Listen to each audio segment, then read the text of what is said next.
Nous voilà à la troisième partie, à la dernière que nous faisons ensemble. Ceci est le titre de notre cours d'aujourd'hui, les propriétés colligatives. Je ne ferai pas une révision de ce qu'on a fait la dernière fois, parce que j'espère pouvoir finir un quart d'heure plus tôt pour revoir ensuite tout ce qu'on a fait ensemble. Mais je commence avec la dernière image de notre dernier cours, où nous avons prouvé par la voie mathématique que le potentiel chimique, c'est-à-dire l'état énergétique d'une solution, est meilleur lorsque dans la solution il y a du soluté ajouté. Et les propriétés colligatives que nous allons étudier aujourd'hui ont leur origine justement dans la réduction du potentiel chimique du solvant en présence du soluté.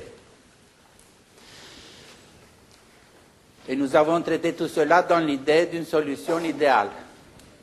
Donc même dans une solution idéale, le degré de désordre est plus grand en présence du soluté, ce qui fait que, entre autres, l'envie du solvant de quitter la solution est moindre que l'envie des molécules de la solution pure. Et donc, nous voilà à la troisième partie, à la dernière que nous faisons ensemble. Voilà à la troisième partie, à la dernière que nous faisons ensemble. Nous voilà à la troisième partie, à la dernière que nous faisons ensemble. Voilà à la troisième partie, à la dernière.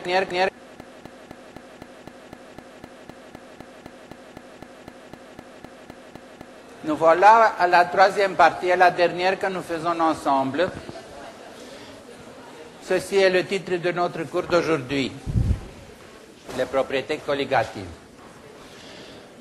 Je ne ferai pas une révision de ce qu'on a fait la dernière fois, parce que j'espère pouvoir finir un quart d'heure plus tôt pour revoir ensuite tout ce qu'on a fait ensemble. Mais je commence avec la dernière image de notre dernier cours, où nous avons prouvé par la voie mathématique que le potentiel chimique, c'est-à-dire l'état énergétique d'une solution, est meilleur lorsque dans la solution il y a du soluté ajouté. Et les propriétés colligatives que nous allons étudier aujourd'hui ont leur origine justement dans la réduction du potentiel chimique du solvant en présence du soluté. Et nous avons traité tout cela dans l'idée d'une solution idéale. Donc même dans une solution idéale, le degré de désordre est plus grand en présence du soluté, ce qui fait que, entre autres, l'envie du solvant de quitter la solution est moindre que l'envie des molécules de la solution pure. Et donc, la tendance du solvant de s'échapper étant moins forte, on a des effets sur la pression de vapeur ou sur la température de solidification.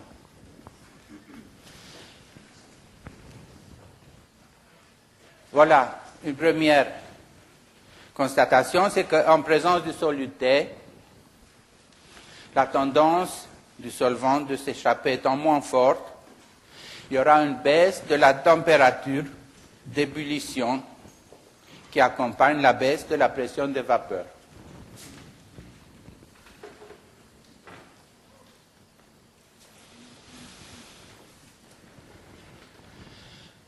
Nous avons expliqué cela tout au début de nos cours par le fait, par la notion d'activité. Vous voyez qu'elle est liée aussi donc à la notion de potentiel chimique. Nous avons dit qu'à la surface du fluide, il y a aussi maintenant des molécules de soluté, ce qui fait qu'il y a moins de molécules de solvant, et donc il y aura moins de molécules qui auront la chance de s'échapper de la surface du liquide. C'est une manière de voir les choses. L'autre manière, c'est celle que je viens de détailler il y a quelques instants, c'est que, tout court, le solvant est moins disposé de quitter la solution parce que, en présence du solutel, le potentiel chimique, c'est-à-dire l'état énergétique de l'ensemble, est plus favorable. Et puisqu'il y a moins de tendance à s'échapper, pour faire bouillir la solution, il faut augmenter la température à laquelle l'ébullition aura lieu. C'est pour ça, si on ajoute du sel à l'eau, elle va bouillir non pas à 100 degrés à la pression normale, mais peut-être à 102, 103 degrés. Si vous avez compris cela, vous allez comprendre aussi pourquoi on met du sel en hiver sur les routes. C'est pour baisser la température de fusion de la glace.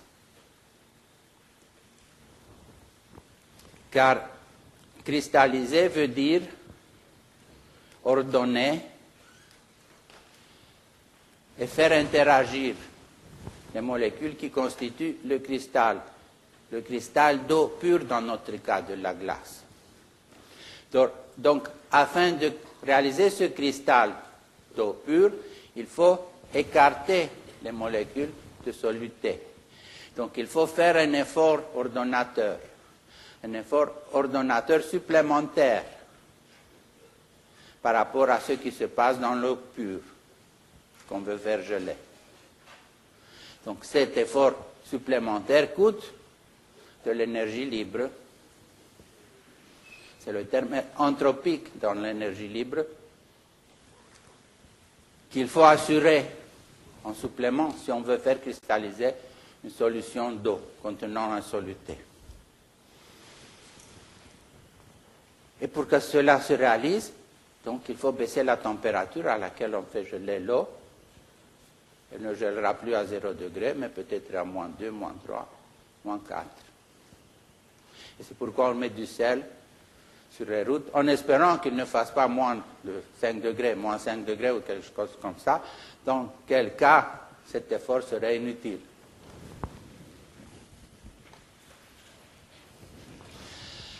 Et enfin, on va passer une bonne partie du temps sur ce phénomène qui s'appelle l'osmose. Et vous voyez des images que j'ai mises ici en titre, que cela va vous servir plus tard dans les cours de physiologie, de biophysique. Et je mets cette partie de notre traitement sous l'effigie de ces deux pionniers, Nollet et Graham, Thomas Graham. Et vous allez voir en quoi ils sont impliqués.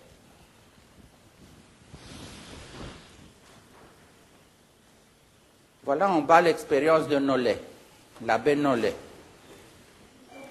au milieu du XVIIIe siècle. Il a pris cette tige de coquelicot, dont la partie basse est ouverte. Il l'a couverte par une membrane de vésie animale.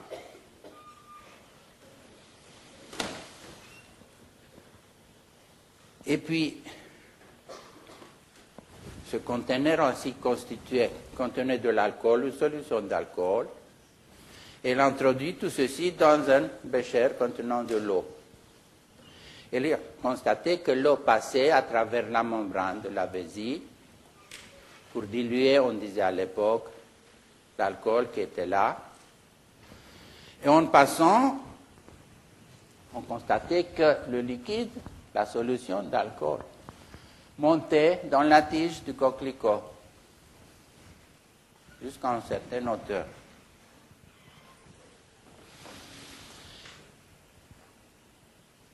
Donc l'eau pénètre par la membrane, qu'on va appeler prochainement semi-transparente, et pousse ensuite, elle monte dans la tige du coquelicot. Et le terme pousser, en grec, se dit osmosis. d'où le terme d'osmose à ce phénomène.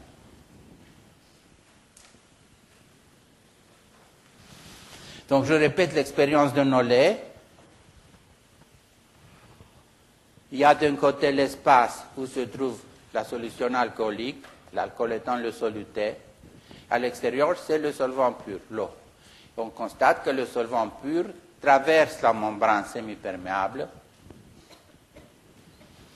À l'époque, on disait pour diluer l'alcool de la solution.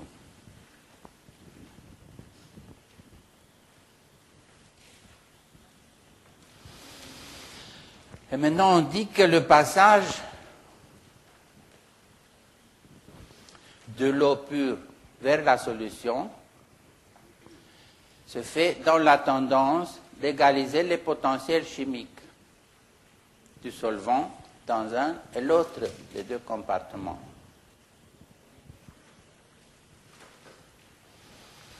Ce qui ne se réaliserait jamais parce qu'il faut que tout l'eau passe de l'autre côté.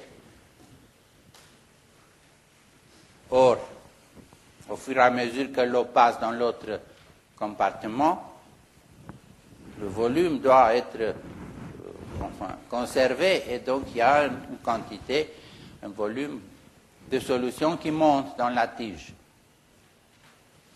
Et puis, à cause de cette colonne de fluide qui se constitue dans la tige, il y aura une pression hydrostatique qui pousse en sens inverse et qui empêche, qui arrête à un moment donné ce phénomène de passage du solvant pur.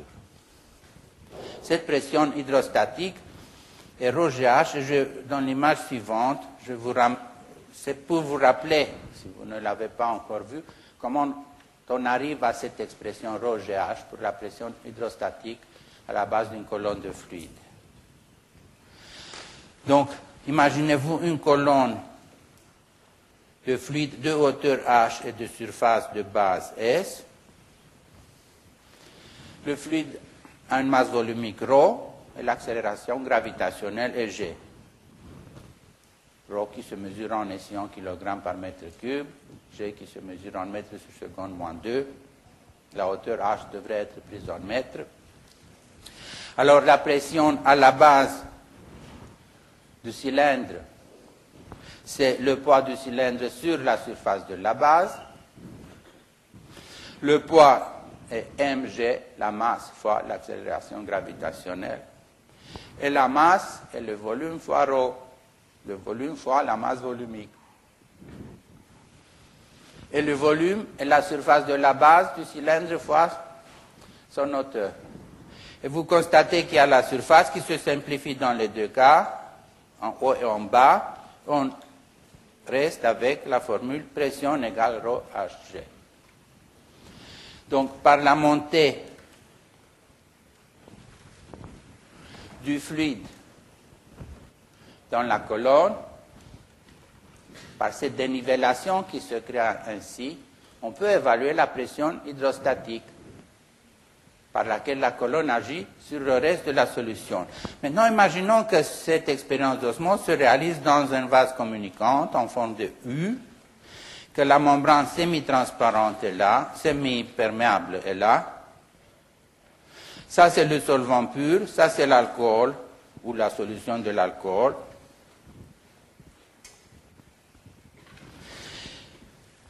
Et l'osmose consiste dans la diffusion des molécules de solvant, de l'eau dans notre cas, à travers cette membrane semi-perméable,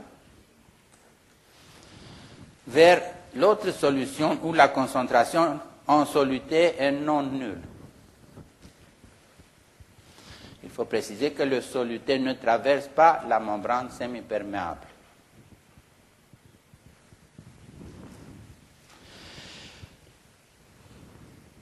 Maintenant, on comprend ce passage du solvant vers la solution par la notion de potentiel chimique. Du côté droit dans votre image, là où il y a la solution, l'état énergétique est plus favorable, il est meilleur. On avait vu que le solvant est plus content, entre guillemets, en présence du soluté, pour le simple fait du de l'aspect anthropique, parce qu'il y a plus de désordre. Et le solvant pur du côté gauche, dans votre image, semble comprendre cela et veut se diriger à côté pour arriver lui aussi à un état énergétique plus favorable. Donc c'est ainsi qu'on comprend aujourd'hui l'origine de l'osmose. Eh bien, cette osmose, ce passage du solvant va cesser parce que se constitue cette colonne de fluide par rapport à cette horizontale qui en termes hydrodynamiques s'appelle une isobare. Par rapport à cette isobare, la colonne de hauteur H crée une pression hydrostatique ρHg qui s'exerce sur le reste de la solution, et c'est cette pression qui s'oppose à la poussée du solvant pur qui veut passer à travers la membrane pour diluer, pour se retrouver en compagnie de la solution contenant le soluté. S'il n'y avait pas cette pression qui se crée dans le tube qui a cette forme en U, s'il n'y avait pas cette pression qui se constituait, le passage de l'eau continuerait jusqu'à la dernière molécule d'eau, jusqu'à ce que tout se retrouve en présence du soluté. Donc ce n'est que le fait qu'on peut contrebalancer cette poussée du solvant pur vers la solution par la pression hydrostatique dans la colonne qu'à un moment donné, le passage s'arrête.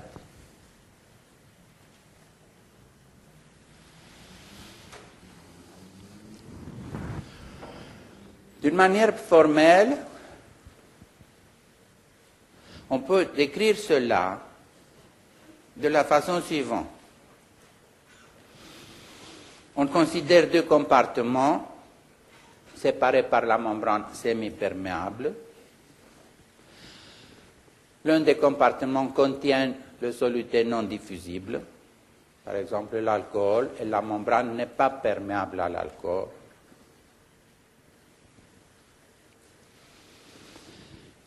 Et même si tout le reste est entouré par la pression atmosphérique, on peut s'imaginer que le solvant pur qui est à droite dans cette image,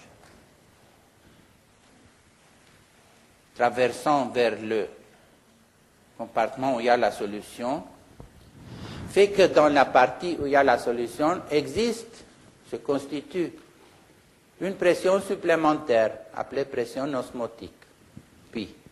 Et c'est cette pression supplémentaire appelée pression osmotique qui est contrebalancée et mise en évidence en même temps par la pression hydrostatique H-ρg qui empêche le passage du solvant vers l'autre compartiment de continuer.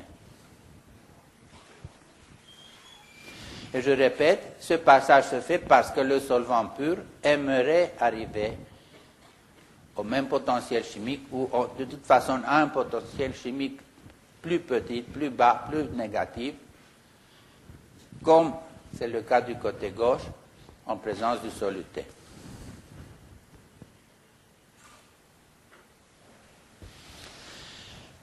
Eh bien, cette pression osmotique qu'on imagine être présente dans le compartiment où se trouve le soluté,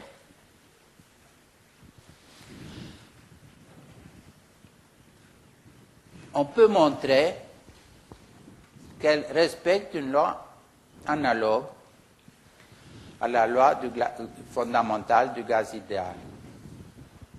Puis la pression égale N RT sur V. N étant le nombre de moles de soluté dans le volume V du compartiment où se trouve la solution. Donc à partir de maintenant, indépendamment de ce qui se trouve à droite, de ce qui se trouve en haut, on dit voilà là où il y a le soluté, il y a une pression supplémentaire, comme si on était dans une enceinte de volume V, où il y a une pression supplémentaire N, R, T sur V, où N est le nombre de moles de soluté dans cette enceinte. Ce qui fait qu'on peut écrire alors de plusieurs manières cette pression osmotique, où N sur V peut être remplacé par la concentration molaire du soluté, ou encore N peut être remplacé par petit m sur grand M, la masse de soluté sur sa masse molaire.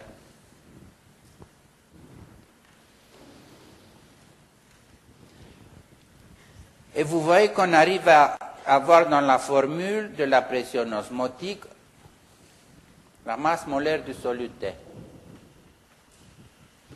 Et c'est l'une des choses que cette propriété, qui s'appelle colligative, nous permet de déterminer la masse molaire d'un composant.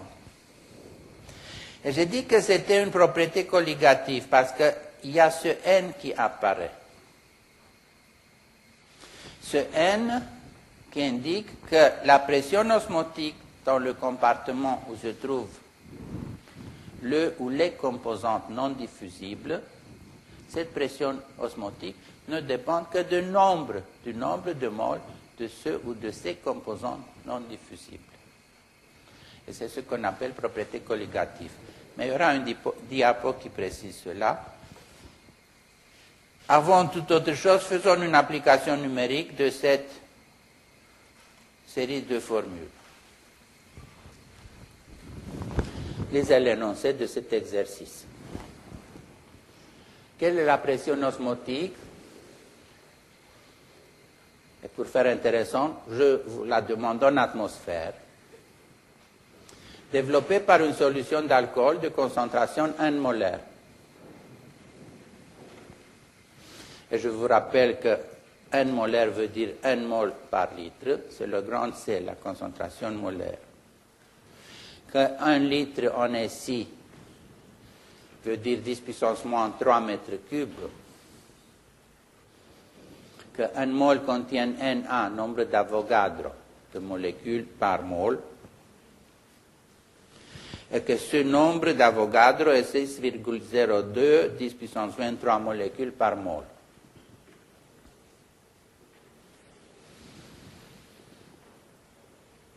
Peut-être il ne faut pas l'apprendre par cœur, le nombre d'Avogadro, mais au moins sachez qu'il s'exprime en molécules par mol.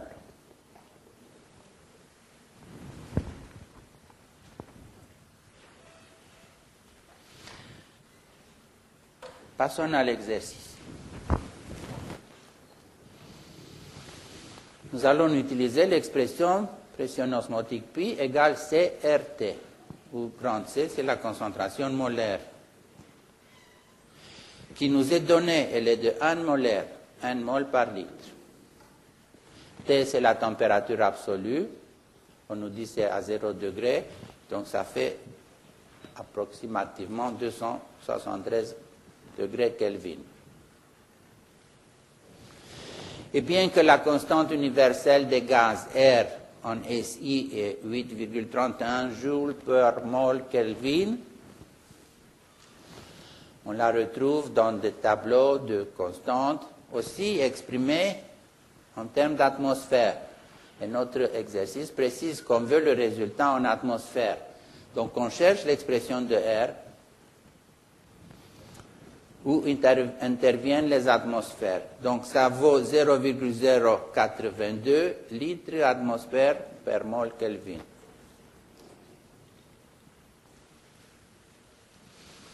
Et donc, tout simplement, on remplace ces valeurs dans l'expression de pi. Donc, 1 molaire, ça fait 1 mol par litre. R, c'est cette valeur en litres atmosphère per mol Kelvin. Et la température, c'est 273 Kelvin. Et le résultat est que la pression osmotique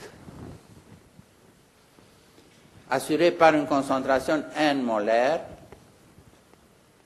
ou en présence d'une concentration 1 molaire de soluté et de 22 atmosphères, 22,4. Vous voyez qu'on a affaire avec des pressions énormes. Ça veut dire que si on fait l'expérience avec le coquelicot, et s'il y a 1 molaire de soluté dans le côté, dans la vessie, dans la partie conteneur, on aura une montée du liquide dans la tige qui assure à la base 22,4 atmosphères de pression. C'est pour vous donner une idée de la grandeur de cette poussée. D'ailleurs, remarquez que de ce calcul, le produit RT, aussi en atmosphère, a la valeur numérique 22,4.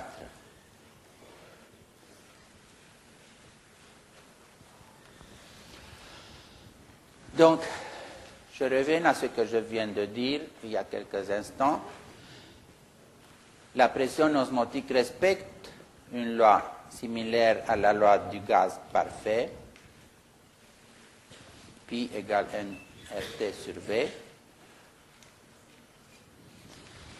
Il n'y a rien dans cette expression qui appartienne, qui décrive, qui dépend de la nature de la particule, de la nature du soluté. Il n'est même pas dit que le soluté doit être constitué d'un seul type de molécule. Tout ce qui compte, c'est le nombre de moles de soluté. Donc, c'est une propriété qui ne dépend que du nombre de particules de soluté non diffusibles, et c'est ce qu'on appelle une propriété colligative. Une propriété qui ne dépend que du nombre et non pas de la nature des particules.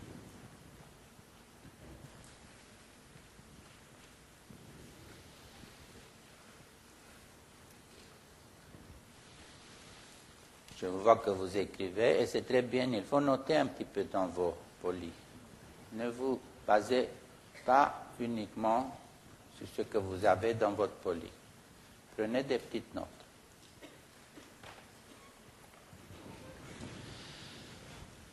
Et si vous avez compris cela, faisons un pas en avant. Il y a cette poussée du solvant pour entrer dans le compartiment où se trouve le soluté. Il y a la montée, si le dispositif est de cette nature, il y a la montée de la solution dans la tige, dans la colonne, jusqu'à ce que la pression hydrostatique s'oppose à la continuation de ce processus de passage. Qu'est-ce qui se passe si j'interviens au-dessus de cette colonne de fluide par une pression et que je force le fluide de revenir vers le bas? Eh bien, on renverse le phénomène de osmose. Ce qui constitue le principe qui est à la base de la désalinisation de l'eau de mer. Et quand j'étais en Égypte, j'ai vu des usines de désalinisation comme cette photo que vous voyez là. Toute ville a une centrale de désalinisation comme celle-ci, au bord de la mer. Et à gauche, voilà le principe. Ce qui était la capsule du coquelicot, dans l'expérience de Nollet, c'est le compartiment à gauche, en bleu intense, où il y a l'eau de mer. À droite, il y a déjà de l'eau propre, de l'eau désalinisée. Maintenant, si on laissait l'osmose évoluer naturellement à travers cette membrane verticale qui sépare les deux compartiments, l'eau propre passerait de l'autre côté. Mais ce qu'on fait, c'est qu'on crée du côté où se trouve l'eau de mer une surpression. Une surpression suffisamment grande pour s'opposer à la pression osmotique du soluté. Et cette pression est suffisamment grande pour pousser, au contraire, le solvant à travers la membrane semi-perméable de l'autre côté. Et c'est ainsi qu'on obtient de l'eau de mer désalinisée. Et puis on évacue la solution surconcentrée, on remet de l'eau de mer naturelle et on réétablit la pression. On fait une nouvelle tranche qui passe à côté, une nouvelle tranche d'eau pure. D'ailleurs, à titre de curiosité, je vous dis que dans l'île de Corfou, ils ont fait ça en Grèce, et puis l'eau n'avait pas de goût agréable, donc ils ont décidé de la resaliniser pour qu'elle ressemble à l'eau de robinette, et d'ailleurs pas l'eau de robinette, mais la ville est partagée en 4 quartiers, et chaque quartier reçoit une eau minérale, Evian, Vittel, etc. Et puis ils changent de quartier tous les 3 mois, ce type d'eau minérale. Bon, donc c'est par la haute pression qu'on réussit à inverser le processus d'osmose. C'est l'osmose inversée. Alors, quelle pression il faut utiliser pour réaliser ce processus? On va faire un autre exercice pour voir à peu près l'ordre de grandeur des pressions impliquées.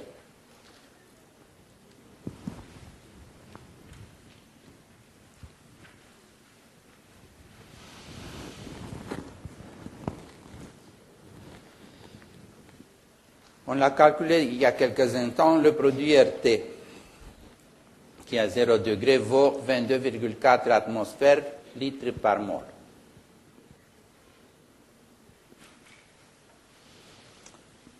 Bien sûr, il y aura des exercices dans un instant dans le système international. Utiliser des unités de pression, c'est toléré. Mais c'est facile pour imaginer, pour sentir l'ordre de grandeur des pressions qui sont impliquées ici. Une atmosphère, c'est la pression atmosphérique normale au niveau de la mer. Ce sont les fameux 760 mm de colonne de mercure ou thor. Donc, on nous demande à exprimer la pression osmotique développée contre de l'eau par le chlorure de sodium ionisé.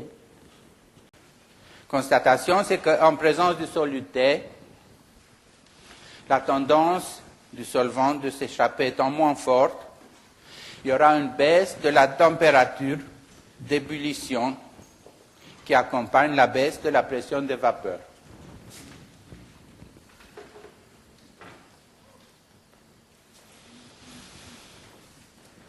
C'est-à-dire en termes de particules présentes dans l'eau. C'est le double, parce que le chlorure de sodium dissocie en ion de sodium et ion de chlore.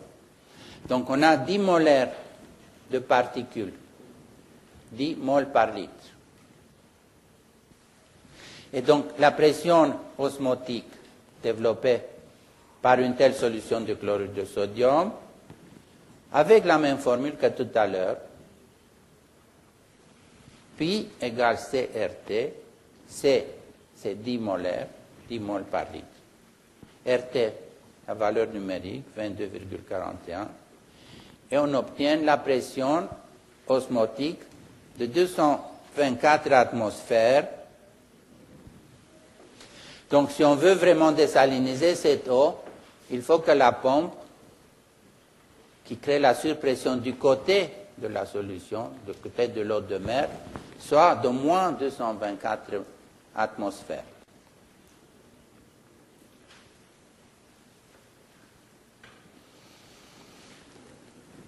OK.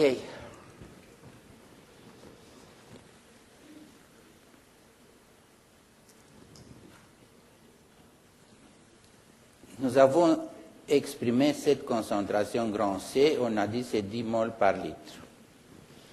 Mais il y a une notion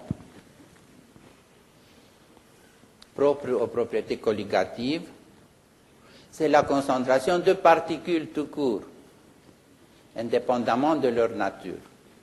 Et cette propriété, cette concentration s'appelle osmolarité. Elle se mesure comme la concentration molaire, en moles de particules par litre. Par exemple, dans cette expression, on a une osmolarité de 10 moles par litre de particules issues du chlorure de sodium. J'essaie de calculer à quelle heure il faut terminer le cours, donc on a commencé à moins le quart, donc à 10h15 il me semble. C'est bon. L'unité de mesure de l'osmolarité, c'est l'osmole. Donc on ne dit plus 10 molaires de particules provenant du chlorure de sodium, on dit 10 osmoles. Et faisons maintenant un calcul pour voir la concentration osmolaire de certaines solutions. Voilà, 0,15 molaires de chlorure de sodium. Quelle est son osmolarité? On a 0,15 osmoles de la part du sodium et 0,15 de la part du chlore, ce qui fait 0,3 osmoles. 0,1 molaire de chlorure de calcium. Il faut savoir comment on dissocie le chlorure de calcium. On aura un ion de calcium de plus et 2 ions de chlore moins. Donc on aura 3 particules à partir de chaque molécule de chlorure de calcium. Donc on a 0,1 mol provenant du calcium et 2 fois 0,1 provenant du chlore. Donc on est toujours à 0,3 osmoles. La glucose ne dissocie pas. Donc, on a 0,3 molaires de glucose, on a 0,3 osmoles de glucose. Le carbonate de sodium. Le carbonate dissocie comme sodium 2 fois chargé positivement, plus le carbonate 2 moins. Donc on aura 2 fois la concentration de sodium, 2 fois 0,1, plus 1 fois la concentration du ion de carbonate, 0,1, ça fait toujours 0,3 osmoles.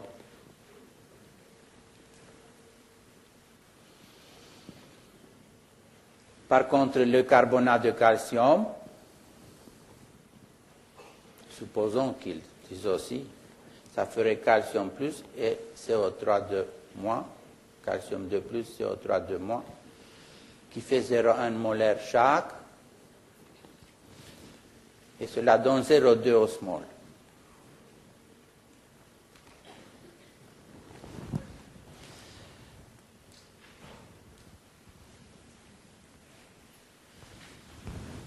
Voyons quelle est l'osmolarité du plasma sanguin.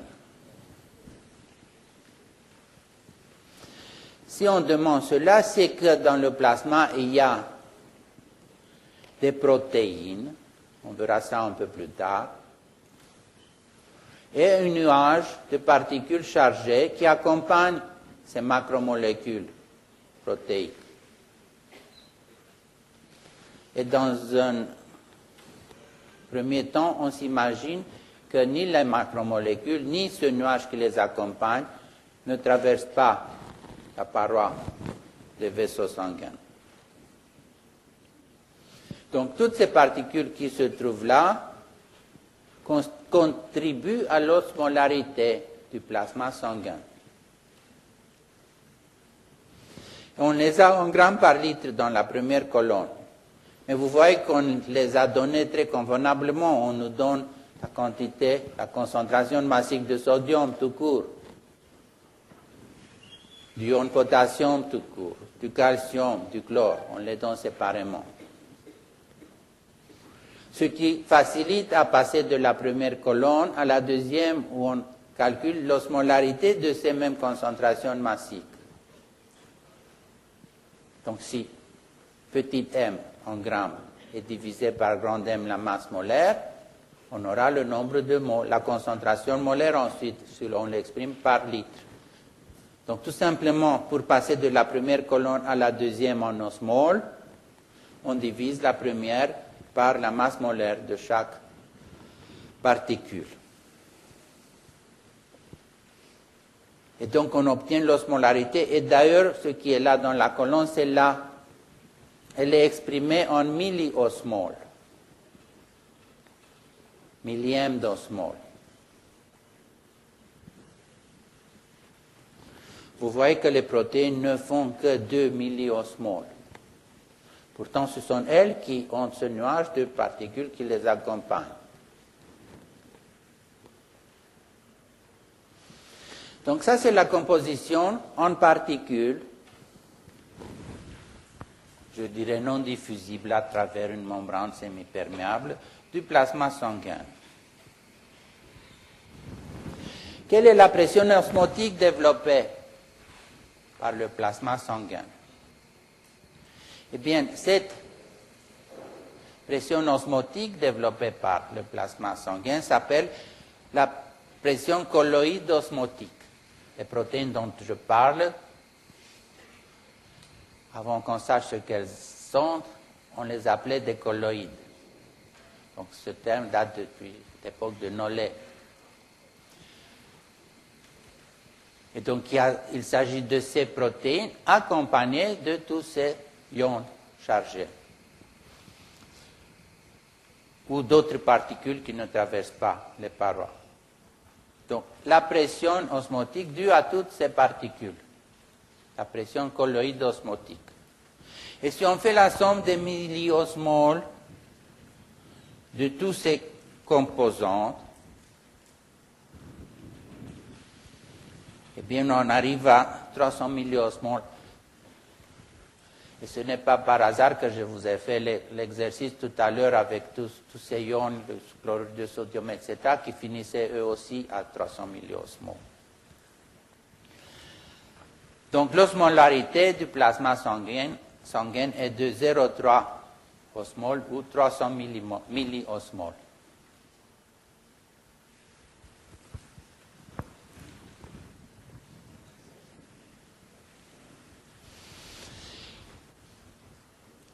Et ces 300 milliosmoles de concentration de particules constituent une solution qui s'appelle isotone. Donc une solution qui a la même pression osmotique. Une solution de 300 milliosmoles s'appelle isotone.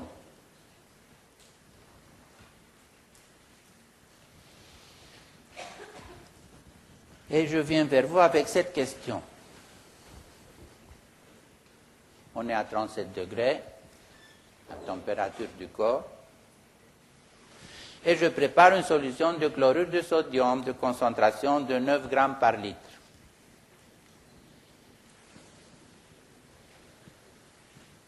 Ceux qui travaillent dans le labo savent très bien ce que ça veut dire 9 grammes par litre, comment et pourquoi il faut faire cette solution. Et puis on nous donne la constante universelle des gaz idéale dans sa valeur en SI, 8,31 joules P mol Kelvin. Calculez la pression osmotique de cette solution de chlorure de sodium.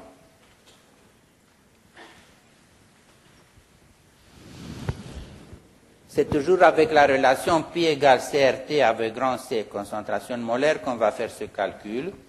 En SI, cette fois-ci, dans le système international.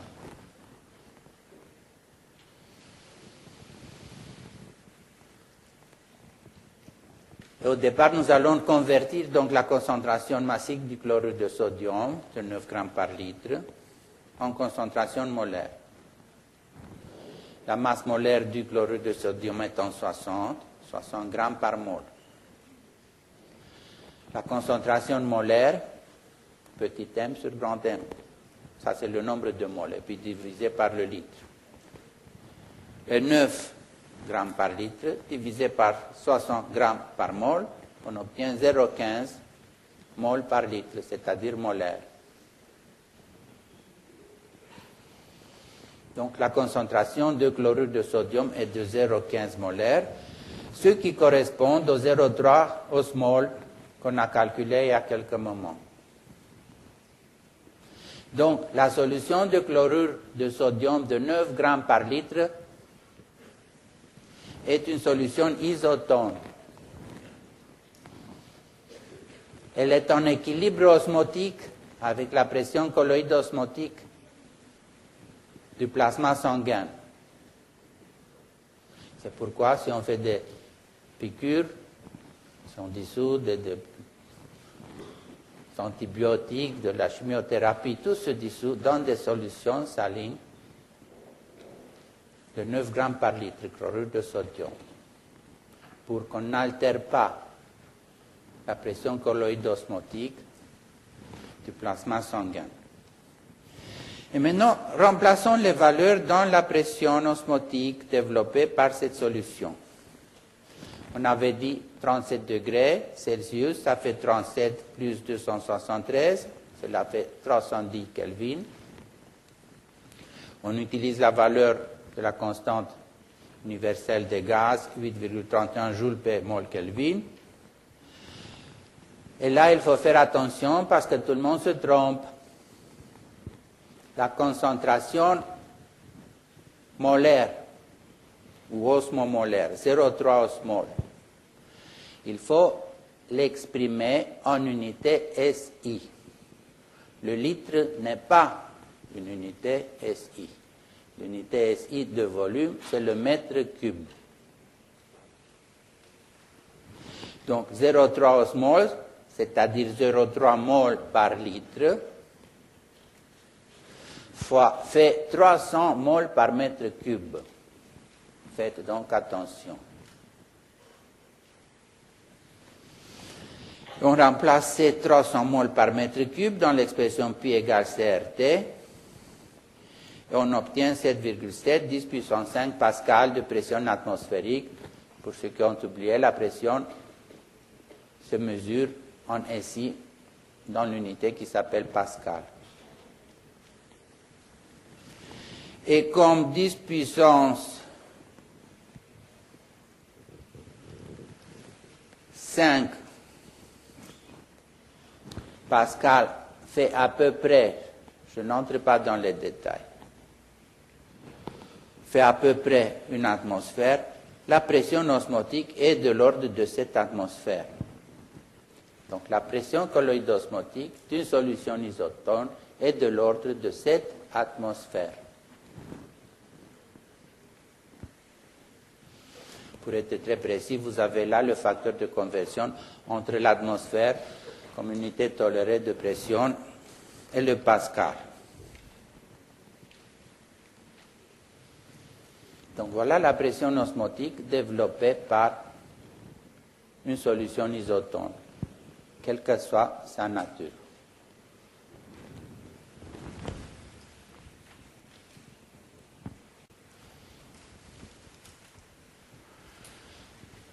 Vous allez pas mal étudier ces aspects osmotiques dans d'autres cours. Maintenant, nous passons à une autre catégorie de phénomènes que je mets sous l'effigie de Donnan, qui est un physiochimiste britannique. Il a vécu et travaillé surtout en début du siècle dernier. Il y aura des démonstrations mathématiques dans ce qui suit, mais je ne vous les demande pas. Mais elles sont là au cas où vous voulez être sûr d'avoir compris. Ce que je vous demande, c'est de savoir interpréter les résultats. Et surtout d'imaginer, de visualiser ce qui se passe.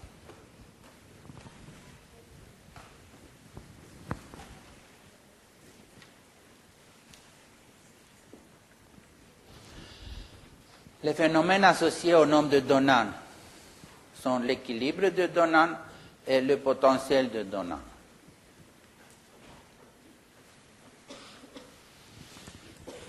Il s'agit de membranes semi-perméables qui laissent passer l'eau et les petites molécules aussi, les sels, entre autres.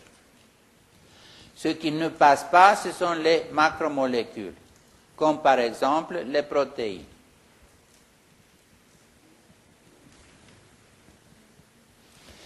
Et nous allons étudier le cas des protéines non chargées et puis le cas des protéines chargées, telles que les protéines sériques. Et puis, il y a la notion de potentiel de Donan, qui s'ajoute à celle d'équilibre de Donan, lorsque la membrane est sélective pour un seul type de petites molécules chargées. Donc, dans la première catégorie, nous allons parler de membranes semi-perméables qui laissent passer l'eau et des particules chargées, des petites molécules chargées. Dans le cas du potentiel de Donan, la membrane est sélective. Elle laisse passer, par exemple, l'ion positif, mais pas l'ion négatif. Et nous verrons ce qui se passe à ce moment-là. Ceci dit,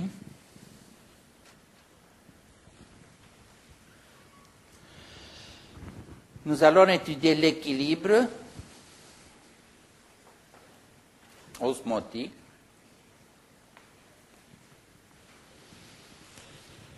dans le cas du passage de l'eau et des petites molécules vers un compartiment où se trouve une protéine ou en général une macromolécule qui ne peut pas traverser la membrane semi-perméable. L'équilibre du passage des molécules diffusibles d'un côté vers l'autre se réalise en termes mathématiques, en termes pratiques jamais réalisés, se réalise lorsque les potentiels chimiques du solvant du côté gauche, droite dans cette image, arrivent à être le même que le potentiel chimique de la solution du côté gauche.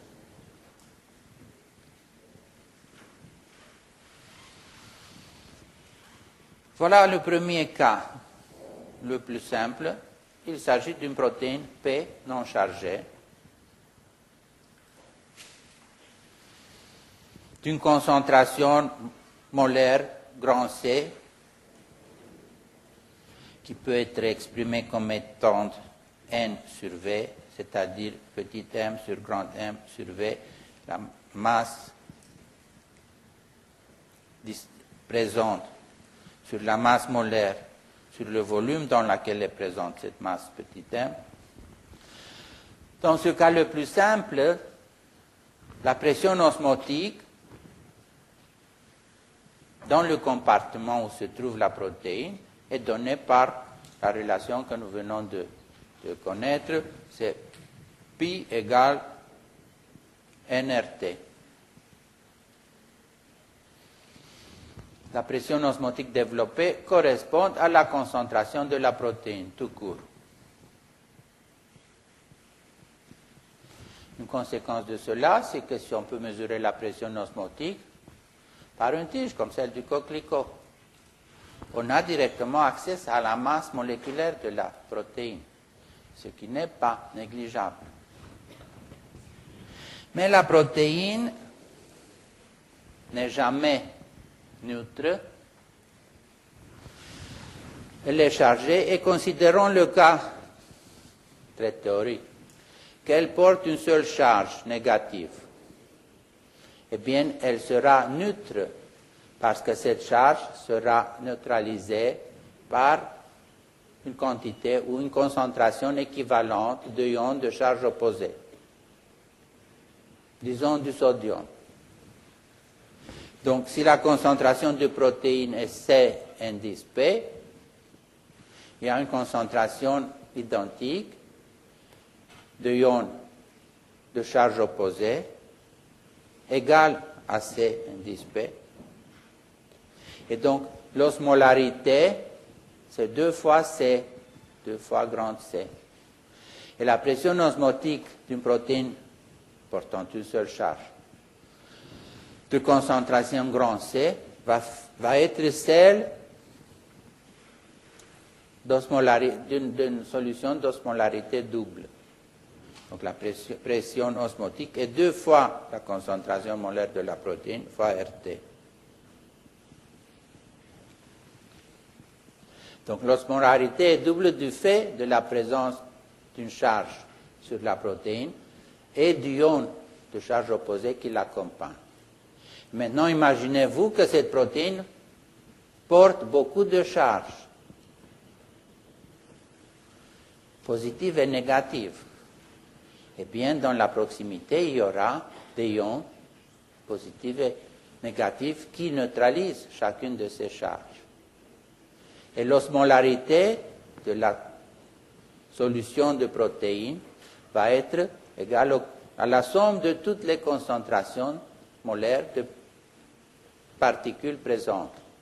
Même si ces particules chargées peuvent en principe traverser la membrane semi-perméable, mais elles restent autour de la macromolécule comme une sorte de nuage.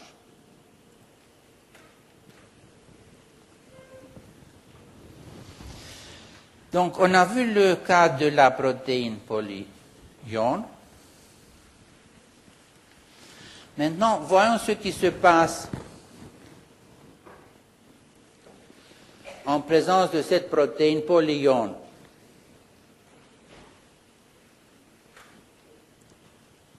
En présence d'ions de charge contraire, sodium, d'osmolarité C. La protéine, en termes de ses charges, est C aussi.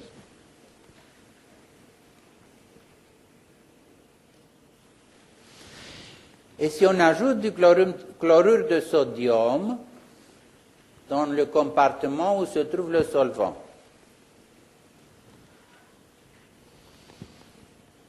on ajoute du chlorure de sodium de concentration B. Ce qui se passe, c'est qu'un nombre de molécules de chlorure de sodium sous forme ionisée, une concentration X de ion de sodium et une concentration X de ion de chlore vont passer de l'autre côté. Ils vont passer toujours en quantité équivalente pour assurer la neutralité. Donc du côté gauche, en supposant qu'un équilibre est atteint, à la fin, la concentration de la protéine, en termes de ces ions qu'elle porte, soit C, la concentration de sodium serait augmentée de C à C plus X, et il y aura aussi une concentration X de ion de chlore. Et on se demande quelle est la pression osmotique dans cette situation.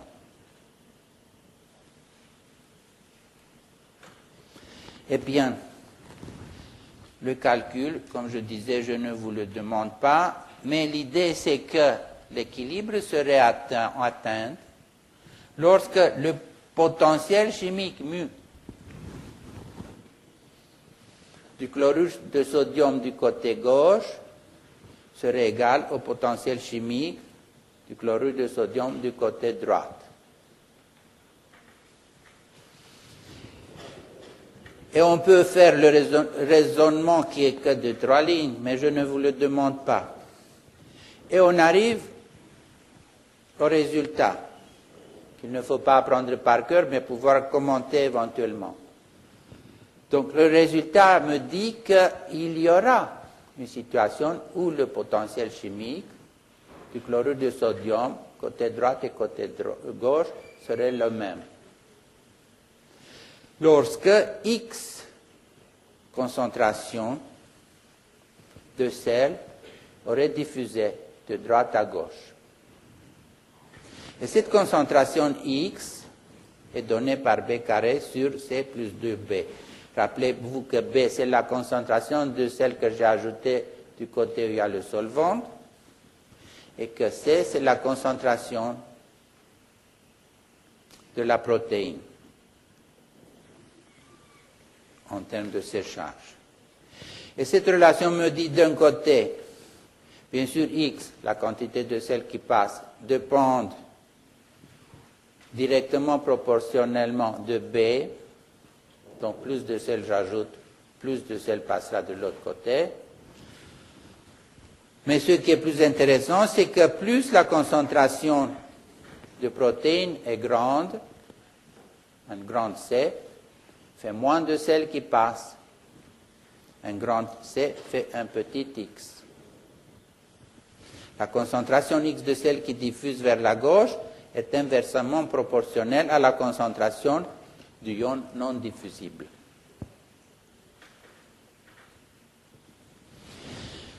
La démonstration n'est pas terminée. On avait demandé quelle est la pression osmotique du côté de la macromolécule. Mais on sait que maintenant, l'osmolarité doit tenir compte de ces concentrations X supplémentaires de ions positifs et négatifs.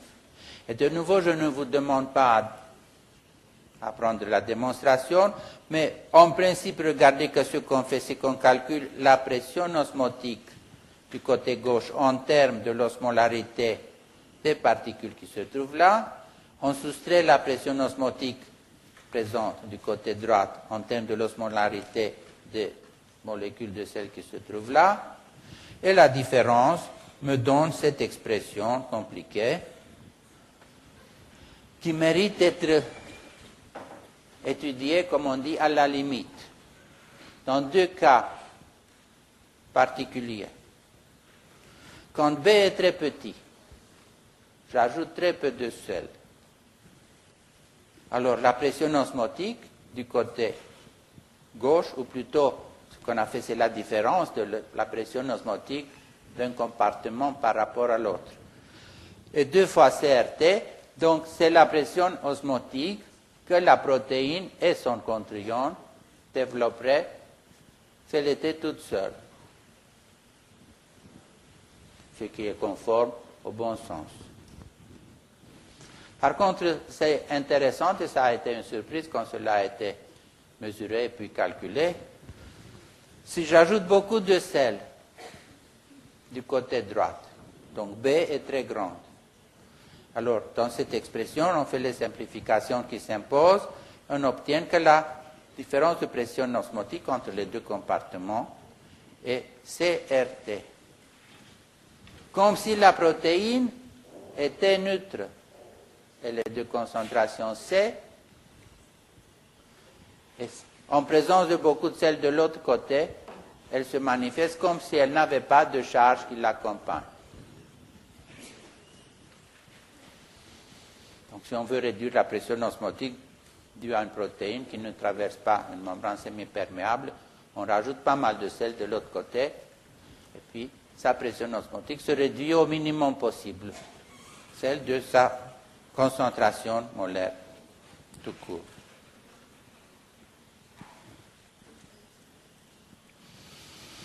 Donc ceci a été le cas d'une macromolécule chargée qui développe donc une pression osmotique par rapport à un autre compartiment où on ajoutait du sel. Et maintenant, arrivons à l'équilibre et potentiel de donnant lorsqu'il s'agit d'une membrane sélective à une seule catégorie de particules. Par exemple, s'il s'agit du chlorure de sodium, supposons que seuls les ions positifs de sodium passent.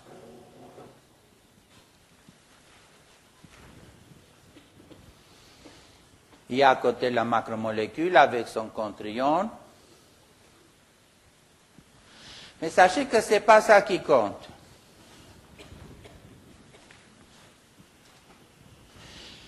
Dans cette image, j'ai même ignoré la présence de la macromolécule. Ce qu'il faut retenir de cette situation où la membrane est sélective pour un certain ion,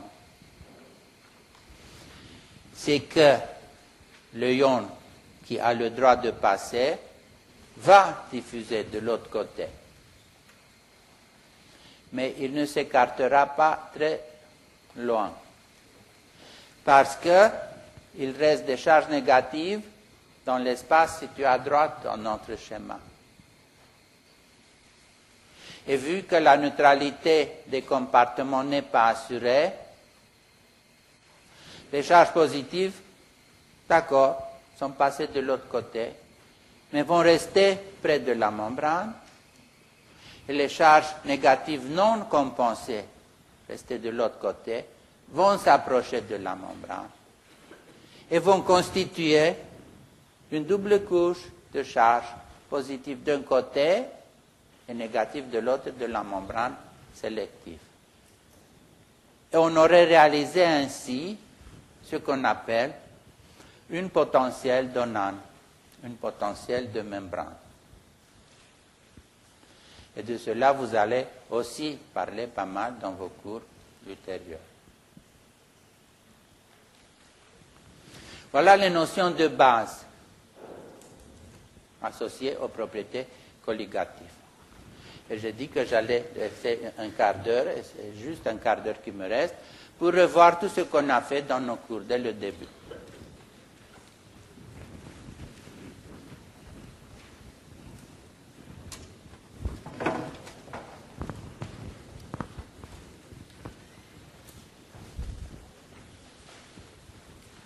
Bon. Il faut faire PC, où est-il?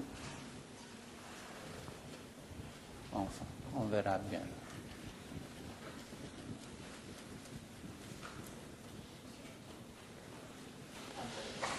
On va revoir toute l'histoire de ce qu'on a fait ensemble. Vous allez constater pourquoi on est parti de si loin. Parce qu'on est parti des 4 éléments constituant la matière, selon les Grecs et d'autres peuples antiques, qui n'était que le début de la compréhension de la matière en termes de structure atomique. Je vous ai signalé qu'il y avait d'autres manières de regarder l'enchaînement des événements naturels. Et nous avons abordé d'abord le gaz idéal. Avec cette loi fondamentale que nous avons utilisée aujourd'hui, PV égale nRT, en considérant que la pression était due seule aux collisions entre les molécules et qu'elle ne dépendait que de la concentration de molécules dans le gaz. Et certains termes de ce que je dis vous rappellent maintenant ce qu'on a utilisé comme terminologie dans les cours qui ont suivi. Je vous ai rappelé les transformations du gaz parfait. On a fait un exercice de détente du gaz d'une bouteille. Et puis nous sommes passés à l'état solide afin de comprendre mieux l'état liquide. Car l'état solide est cristallin, ce n'est que des corps cristallins qui possèdent une température de solidification bien précise. On aurait pu dire tout solide, ou on appelle un solide le corps qui possède une température de fusion bien précise. Et ces corps sont toujours cristallins. On a vu que la structure cristalline est maintenue par une série de fortes interactions dans le cadre de la cellule unitaire et puis qui assure la répétition de la cellule unitaire dans les 3 dimensions de l'espace. Que ce soit des interactions strictement électrostatiques comme dans le cas du chlorure de sodium ou strictement covalentes comme dans le cas du cristal de carbone, ou mixte, déjà ici c'est un cas mixte dans le cas du graphite, et très complexe dans le cas d'un cristal de protéines où déjà il faut structurer la subunité protéique par un ensemble de forces ioniques hydrophobes, van der Waals et liaison hydrogène. Et maintenant, vous savez ce qui est chacune de ces interactions, puis de mettre un hexamère de ce genre comme cellule unitaire, et puis d'assembler ces cellules unitaires dans les 3 dimensions pour créer le cristal.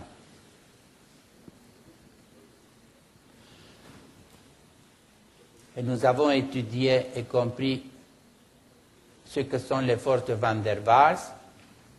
C'est l'interaction la plus générale, la plus universelle qui puisse avoir lieu, parce que toute particule, que ce soit atome, molécule ou ensemble plus grand, est constituée d'un centre positif et d'une densité électronique fluctuante.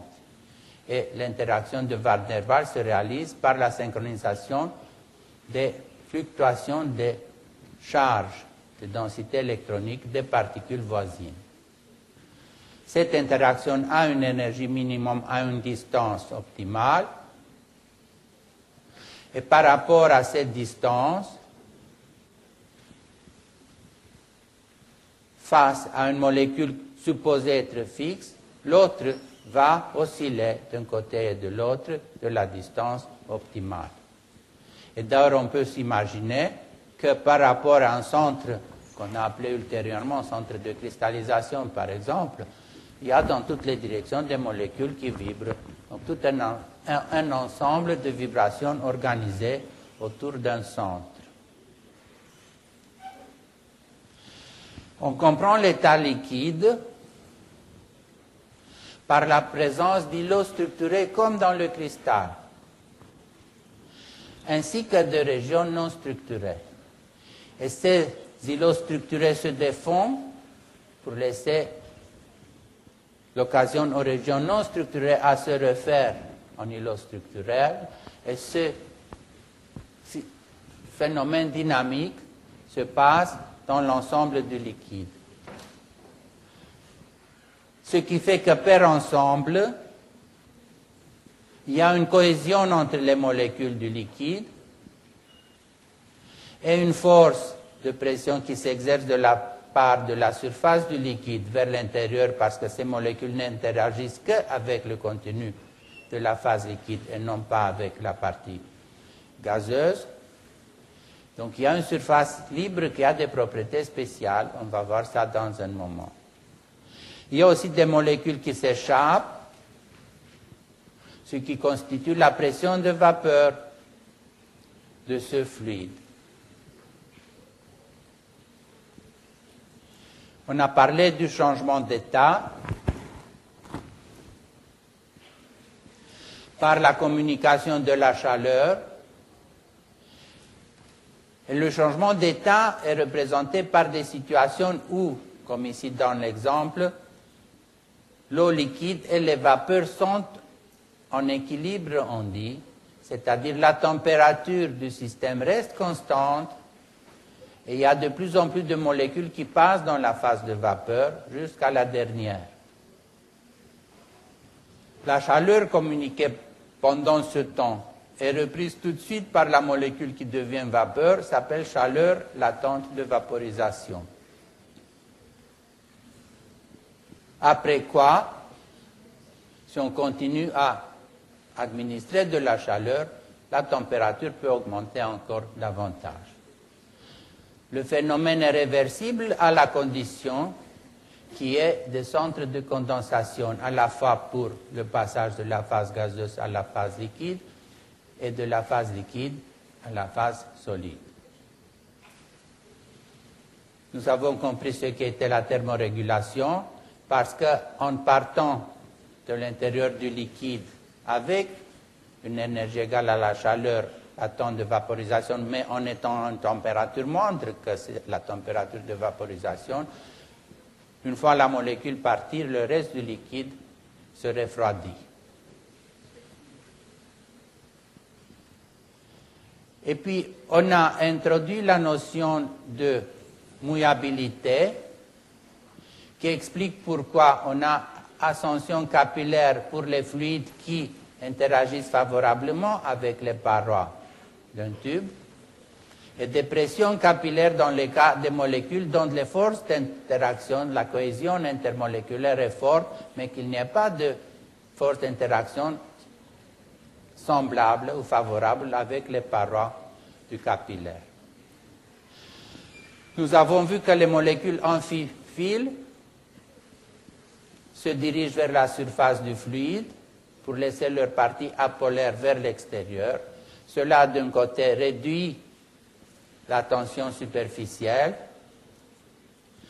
mais une fois qu'on a dépassé la capacité de remplissage de la surface, les molécules amphiphiles, qui portent le nom de détergentes à partir de ce moment-là, créent des micelles qui sont capables de dissoudre des molécules apolaires. Puis on a vu à propos des alvéoles pulmonaires l'analogie avec ce jouet, ce dispositif, de fabriquer des boules de savon.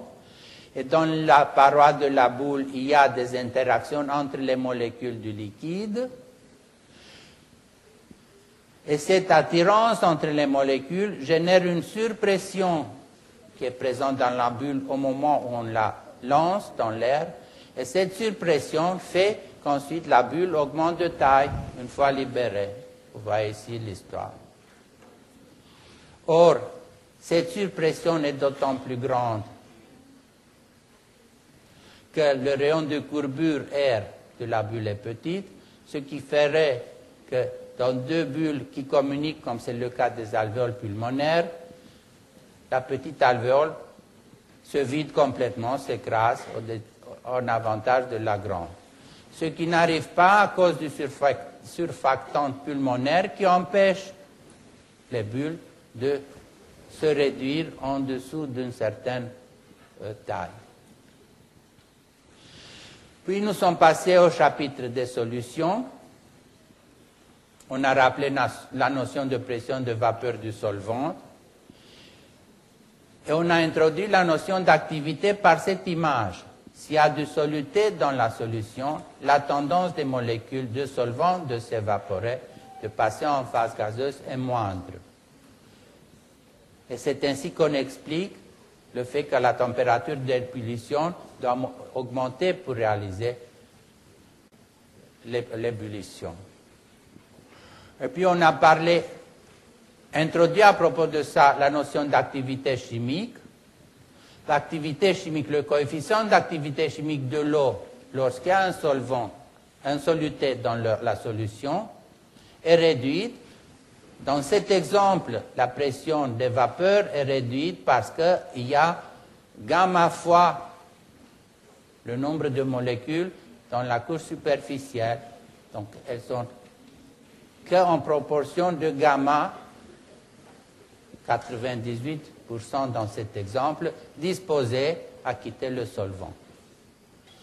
Dans nos cours suivants, nous avons expliqué cela par la baisse du potentiel chimique du solvant dû à la présence du soluté.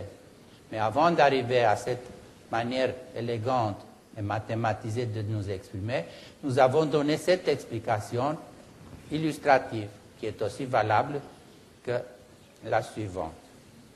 On a parlé du soluté volatile où il s'agit d'une pression de vapeur due au soluté présent dans la solution si ce soluté est présent dans une fraction molaire X2. Et puis on a introduit la notion de potentiel chimique en se rappelant d'abord ce qu'était la variation de l'énergie libre de Gibbs, constituée d'un terme enthalpique et d'un terme entropique. Or, le terme entropique est présent lorsque nous venons ajouter une fraction molaire de soluté à un solvant pur.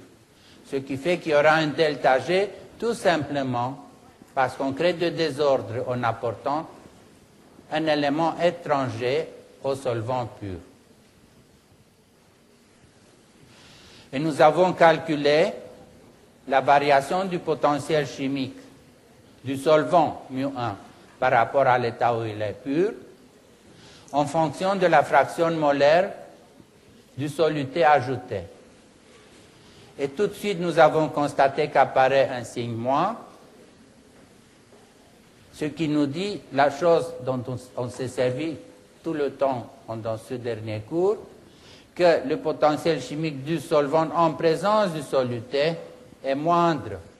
Et donc, du point de vue énergétique, la solution contenant du soluté est plus confortable, entre guillemets, que le solvant pur. C'est ce qui explique dans l'osmose le fait que le solvant pur traverse la membrane semi-perméable de l'autre côté, où du point de vue énergétique, il espère être mieux, c'est-à-dire un état énergétique de moindre énergie. Il est intéressant que dans cette expression du potentiel chimique du soluté intervient la masse molaire. Non, le potentiel chimique, excusez-moi, du solvant intervient la masse molaire du soluté. Et puis on est passé à notre cours d'aujourd'hui, où justement le soluté présente dans l'un des compartiments amenait le solvant qui essaie entre guillemets de le diluer, mais en réalité qui voulait attendre le potentiel chimique bas, qui est du côté où se trouve le soluté. On a vu que ce phénomène pouvait être inversé, le cas de l'osmose inverse. Et puis nous avons calculé ce qui était la pression osmotique, colloïde osmotique, du plasma sanguin et comment nous pouvions l'équivaler par une solution de chlorure de sodium de 0,15 molaire. Pour finir avec le phénomène de Donan, où on a calculé la pression colloïde osmotique, ou pression osmotique due à un élément non diffusible, associé avec ses contre-ions, par rapport à un compartiment où il y avait du solvant et des ions diffusibles. Et le résultat a été discuté dans ces deux situations, protéines non chargées, protéines chargées. Pour finir avec le potentiel de Donan qui se réfère tout simplement aux particules chargées dont une uniquement peut traverser la membrane sélective. Ce qui fait que la membrane, on dit, se polarise, il y aura des charges diffusibles d'un côté et les contre-ions qui se collent à la membrane de l'autre côté, ce qui génère un potentiel de membrane. Voilà ce que j'ai eu à vous présenter dans ce cours de cette année. On se revoit à l'examen. Merci.